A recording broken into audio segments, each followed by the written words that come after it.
માંગરોળ તાલુકાના શેરિયાજ ગ્રામ પંચાયતનો ચાર્જ સરપંચને સોંપવામાં આવ્યો હતો।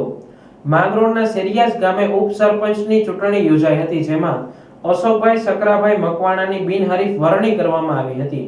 શેરિયાજ ગામ તરફથી આજે મને બિનહરીફ ઉપસરપંચ બનાવ્યો એ બદલ ખૂબ ખૂબ ગામજનોનો આભાર। સરપંચ અને અમારી ટીમ સભ્યોની બધીને આભાર માનું।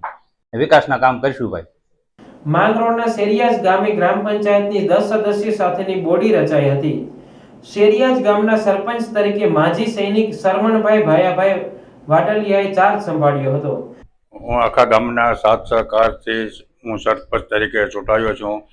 હવે પછી મારું નામ છે શરવણભાઈ ભાયાભાઈ વાડલિયા ને અમારા ઉપસરપંચ આજે બિનહરીફ નિમણૂક થયેલ છે જે તેમનું નામ છે અશોકભાઈ શકરાભાઈ મકવાણા। જ્યારે શેરિયાજ ગામમાં ઉપસરપંચ તરીકે અશોકભાઈ શકરાભાઈ મકવાણાએ ને નિમણૂક આપી છે।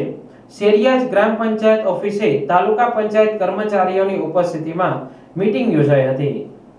આજે શેરિયાજ ગામમાં ઉપસરપંચ માટેની ચૂંટણી જે અમારા પ્રતિનિધિ તરીકે અશોકભાઈ શકરાભાઈ મકવાણા બિનહરીફ તરીકે ચૂંટાઈ આવ્યા છે અને સરપંચ તરીકે નવા સરપંચ તરીકે નિમણૂક અમારે શરમણભાઈ ભાયાભાઈ વાડલિયા જે બહુમતીથી ચૂંટાઈ આવ્યા છે।